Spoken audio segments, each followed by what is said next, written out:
بسم اللہ الرحمن الرحیم۔ السلام علیکم۔ ایک بچے سے دکان میں مہنگا گلدان ٹوٹ گیا۔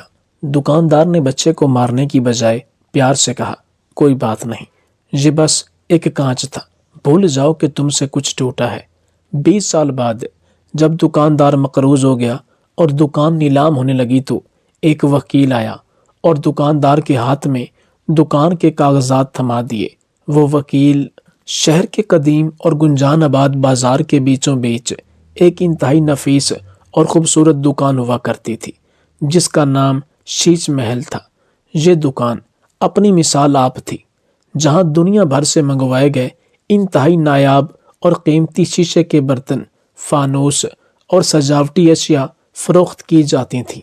دکان کے مالک حاجی عبدالرزاق صاحب تھے، جو ایک انتہائی نیک دل، رحم دل اور خدا ترس انسان تھے۔ ان کی سفید داڑھی، نورانی چہرہ اور ماتھے پر سجدے کا نشان ان کی پرہیزگاری کا منہ بولتا ثبوت تھا۔ حاجی عبدالرزاق اپنی دکان کے ہر برتن اور ہر آئینے سے اپنی اولاد کی طرح محبت کرتے تھے۔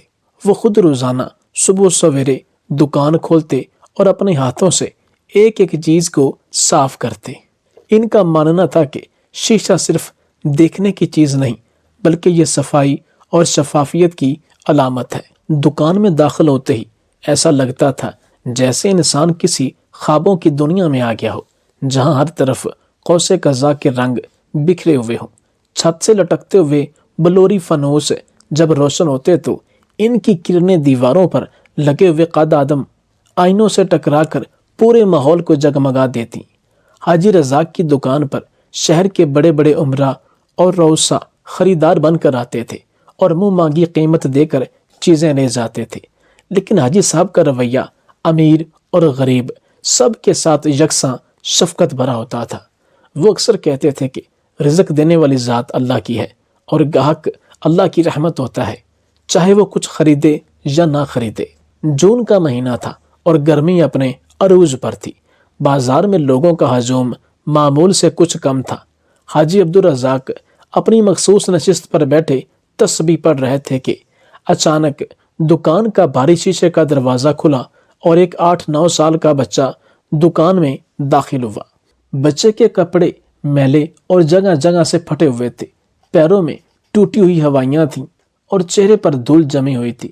اس کے ہاتھوں میں ایک چھوٹا سا تھیلا تھا، جس سے لگ رہا تھا کہ وہ شاید کوئی مزدور کا بچہ ہے یا کسی کے گھر کام کرتا ہے۔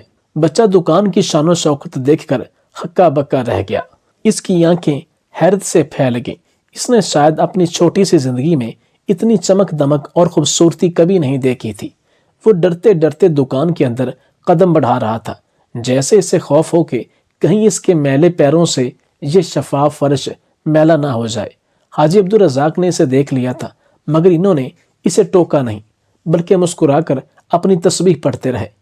بچہ چلتے چلتے ایک بڑے شوکیس کے پاس پہنچا، جہاں دکان کا سب سے قیمتی اور نایاب گلدان رکھا ہوا تھا۔ یہ گلدان اٹلی کے کاریگروں کا شاہکار تھا اور اس پر سونے کے پانی سے انتہائی باریک نقاشی کی گئی تھی۔ اس کی قیمت لاکھوں میں تھی اور حاجی عبدالرزاق اسے اپنی دکان کی عزت سمجھتے تھے۔ بچہ اس گلدان کی خوبصورتی میں ایسا کھویا کہ اسے اپنے آس پاس کی خبر نہ رہی۔ اس نے اشتیاق میں اپنا ننھا سا ہاتھ بڑھایا تاکہ اس چمکتی ہوئی چیز کو چھو کر دیکھ سکے، لیکن اسی لمحے اس کے تھیلے کا کونا ساتھ پڑے ایک چھوٹے اسٹول سے الجھا اور بچے کا توازن بگڑ گیا۔ وہ لڑکھڑایا اور خود کو سنبھالنے کی کوشش میں اس کا ہاتھ سیدھا اس قیمتی گلدان سے ٹکرایا۔ ایک زوردار چھناکے کی آواز گونجی اور اگلے ہی لمحے وہ نایاب گلدان زمین پر گر کر ہزاروں ٹکڑوں میں بکھر گیا۔ یہ آواز اتنی تیز تھی کہ بازار سے گزرتے ہوئے لوگ بھی رک گئے اور دکان کے باقی ملازمین دوڑتے ہوئے وہاں پہنچ گئے۔ بچے کے چہرے کا رنگ ہلدی کی طرح زرد ہو گیا، اس کا پورا جسم کانپنے لگا اور آنکھوں میں خوف کے سائے لہرا گئے۔ اسے اپنی موت سامنے نظر آنے لگی، کیونکہ وہ جانتا تھا کہ یہ نقصان اتنا بڑا ہے کہ اس کی کئی نسلیں بھی مل کر اس کی تلافی نہیں کر سکتی۔ دکان کے ملازمین نے بچے کو گھیر لیا اور ایک ملازم نے غصے سے آگے بڑھ کر بچے کا ہاتھ پکڑ لیا اور چیخا کہ اوے چھوٹے، تیری ہمت کیسی ہوئی یہاں اندر آنے کی؟ تو نے مالک کا لاکھوں کا نقصان کر دیا ہے، اب تیرے باپ کو بیچ کر بھی یہ پیسے پورے نہیں ہوں گے۔ بچہ خوف سے رونے لگا اور اس کی ہچکیاں بندھ گئی۔ وہ صرف اتنا بول پایا کہ غلطی ہو گئی صاحب، مجھے مت مارے۔ دکان کے باہر بھی مجمع لگ گیا تھا اور ہر کوئی بچے کو برا بھلا کہہ رہا تھا۔ کوئی کہہ رہا تھا کہ ان غریبوں کو تمیز نہیں ہوتی، اور کوئی مشورے دے رہا تھا کہ اسے پولیس کے حوالے کر دینا چاہیے۔ حاجی عبدالرزاق جو اپنی نشست سے اٹھ کر وہاں پہنچ چکے تھے، انہوں نے ایک گہری نظر بکھرے ہوئے شیشوں پر ڈالی اور پھر اس کانپتے ہوئے بچے کو دیکھا جس کی آنکھوں سے آنسوؤں کا سیلاب رواں تھا۔ حاجی عبدالرزاق نے آگے بڑھ کر ملازم کا ہاتھ بچے کے بازو سے ہٹایا اور اشارے سے سب کو خاموش ہونے کا حکم دیا۔ ماحول میں ایک سناٹا چھا گیا۔ سب منتظر تھے کہ حاجی صاحب اب اس بچے کی پٹائی کریں گے یا اسے پولیس کے حوالے کریں گے، مگر جو ہوا اس نے سب کو حیران کر دیا۔ حاجی عبدالرزاق نیچے بیٹھے اور بچے کے چہرے سے آنسو صاف کیے۔ انہوں نے انتہائی نرم اور شفیق لہجے میں کہا کہ بیٹا ڈرو مت، کچھ نہیں ہوا۔ بچے نے سسکتے ہوئے کہا کہ بابا جی مجھ سے بہت بڑا نقصان ہو گیا، میرے پاس پیسے نہیں ہیں۔ حاجی عبدالرزاق نے مسکرا کر بچے کے سر پر ہاتھ پھیرا اور وہ تاریخی جملہ کہا جو وہاں موجود لوگوں کے دلوں پر نقش ہو گیا۔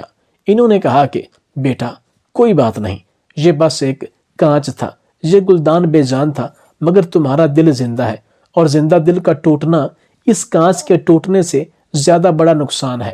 انہوں نے ملازمین کو حکم دیا کہ وہ فوراً جگہ صاف کریں تاکہ بچے کے پیروں میں کرچیاں نہ چبھ جائیں۔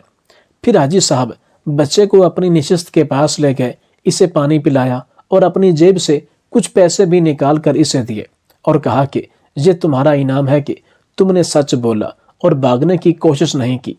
جاؤ اپنے گھر جاؤ اور دوبارہ کبھی مت ڈرنا۔ بچہ حیرت اور احسان مندی کے جذبات لیے حاجی صاحب کو دیکھتا رہا۔ اسے یقین نہیں آ رہا تھا کہ جس غلطی پر اسے جان سے مارے جانے کا خدشہ تھا اس پر اسے اتنی محبت اور عزت ملی ہے۔ وہ بچہ حاجی صاحب کے ہاتھ چوم کر وہاں سے چلا گیا، مگر جاتے جاتے وہ مڑ مڑ کر اس فرشتہ صفت انسان کو دیکھتا رہا۔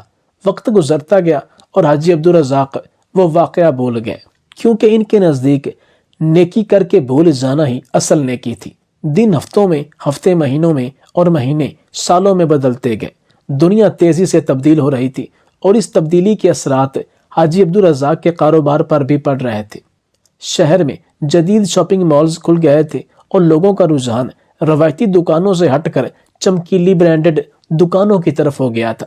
حاجی عبدالرزاق اب بوڑھے ہو چکے تھے، ان کی کمر جھک گئی تھی اور بینائی کمزور ہو گئی تھی۔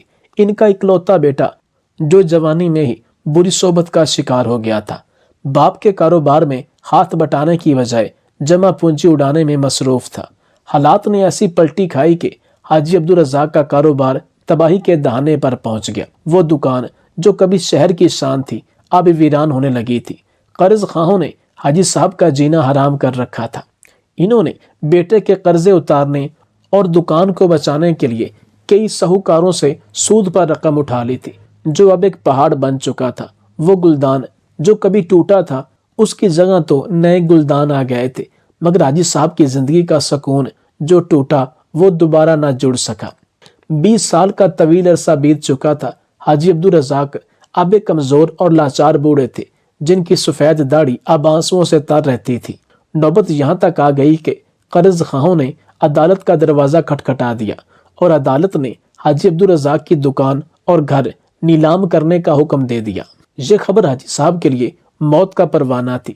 شیش محل صرف ایک دکان نہیں تھی، بلکہ ان کی پوری زندگی کی کمائی اور ان کے آباء و اجداد کی نشانی تھی۔ نیلامی کا دن مقرر ہو گیا اور اس دن آسمان پر بھی بادل چھائے ہوئے تھے، جیسے قدرت بھی اس نیک انسان کی بدقسمتی پر اداس ہو۔ دکان کے باہر ایک بڑا سا بینر لگا دیا گیا تھا جس پر نیلامی کا نوٹس درج تھا۔ شہر کے لالچی تاجر اور جائیداد کے بیوپاری گدھوں کی طرح وہاں جمع ہونا شروع ہو گئے۔ وہ سب اس انتظار میں تھے کہ کب بولی شروع ہو اور وہ اس قیمتی جائیداد کو کوڑیوں کے مول خرید سکیں۔ حاجی عبدالرزاق دکان کے ایک کونے میں اپنی پرانی کرسی پر بیٹھے تھے۔ ان کے ہاتھ میں وہی تسبیح تھی، مگر انگلیاں کانپ رہی تھیں۔ ان کا بیٹا کہیں غائب تھا اور وہ اس ہجوم میں تنہا تھے۔ نیلامی کرنے والا سرکاری افسر آیا اور اس نے کارروائی کا آغاز کیا۔ بولی شروع ہوئی تو لوگوں نے قیمتیں لگانا شروع کی۔ ہر کوئی دوسرے سے بڑھ کر بولی لگا رہا تھا۔ حاجی صاحب کی آنکھیں بند تھیں اور وہ دل ہی دل میں اللہ سے مدد کی فریاد کر رہے تھے۔ انہیں اپنی زندگی کی ہر نیکی یاد آ رہی تھی، مگر شاید یہ آزمائش کا وقت تھا۔ ابھی بولی اپنے عروج پر تھی اور قریب تھا کہ دکان کسی ظالم ساہوکار کے نام ہو جاتی کہ اچانک ایک سیاہ چمکیلی گاڑی دکان کے باہر آ کر رکی۔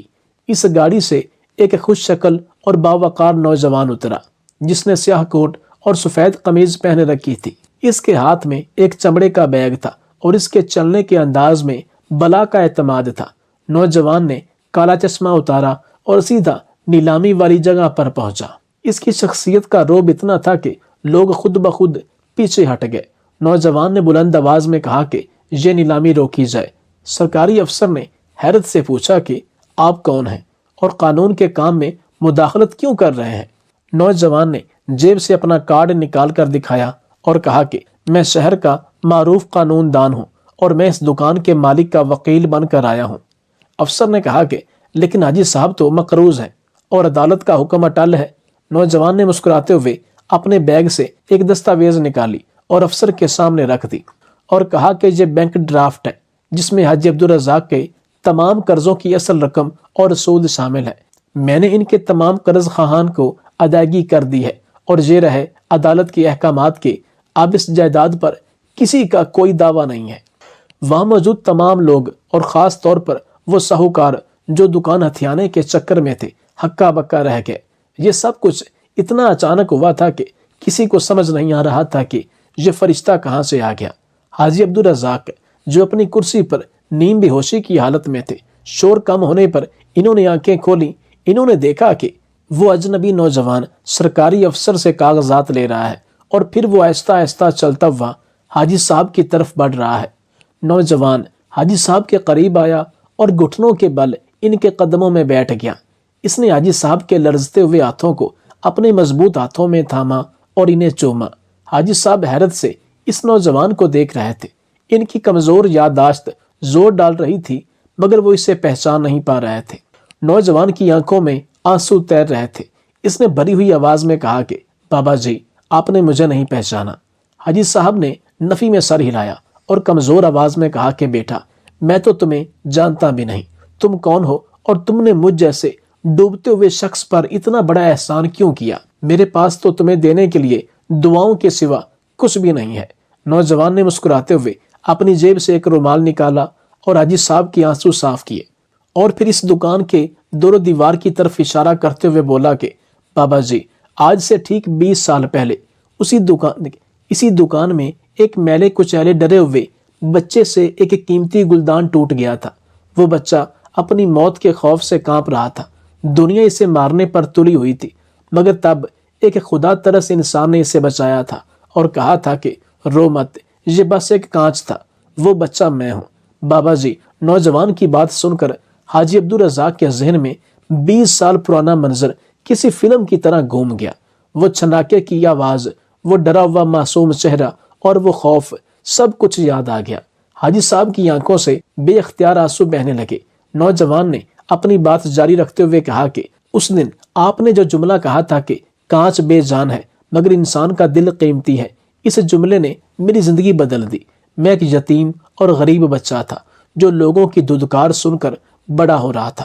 مجھے لگتا تھا کہ غریب کی کوئی عزت نہیں ہوتی اور امیر صرف ظلم کرنے کے لیے ہوتے ہیں، لیکن آپ نے اس دن میرے اندر کی نفرت ختم کر دی اور مجھے انسان ہونے کا احساس دلایا۔ میں نے اسی دن فیصلہ کیا تھا کہ میں بڑا ہو کر آپ جیسا بنوں گا۔ میں نے محنت مزدوری کی، پڑھائی کی اور آج میں اس شہر کا سب سے بڑا وکیل ہوں۔ مجھے معلوم ہوا کہ میرا موسن مشکل میں ہے تو میں کیسے خاموش رہ سکتا تھا۔ آپ نے اس دن میرا دل ٹوٹنے سے بچایا تھا، آج میں آپ کا گھر کیسے ٹوٹنے دے سکتا تھا؟ نوجوان نے دکان کی ملکیتی کاغذات اور قرض کی واپسی کی رسیدیں حاجی صاحب کے ہاتھ میں تھما دی اور کہا کہ یہ سب آپ کا ہے اور یہ احسان نہیں ہے بلکہ یہ اس کانچ کی قیمت ہے جو 20 سال پہلے ٹوٹا تھا اور جس کے بدلے میں آپ نے میرا وقار خریدا تھا۔ حاجی عبدالرزاق نے کانپتے ہوئے ہاتھوں سے نوجوان کو گلے لگا لیا۔ دکان میں موجود ہر شخص کی آنکھ پرنم تھی۔ یہ منظر اتنا جذباتی تھا کہ پتھر دل بھی پگھل گئے۔ وہ لوگ جو حاجی صاحب کی بربادی کا تماشا دیکھنے آئے تھے اب شرمندگی سے سر جھکائے کھڑے تھے۔ حاجی صاحب نے آسمان کی طرف دیکھا اور اللہ کا شکریہ ادا کیا۔ انہیں یقین ہو گیا کہ نیکی چاہے کتنی ہی چھوٹی کیوں نہ ہو وہ کبھی ضائع نہیں ہوتی۔ وہ ایک بیج کی طرح ہوتی ہے جو وقت آنے پر تناور درخت بن کر سایہ دیتا ہے۔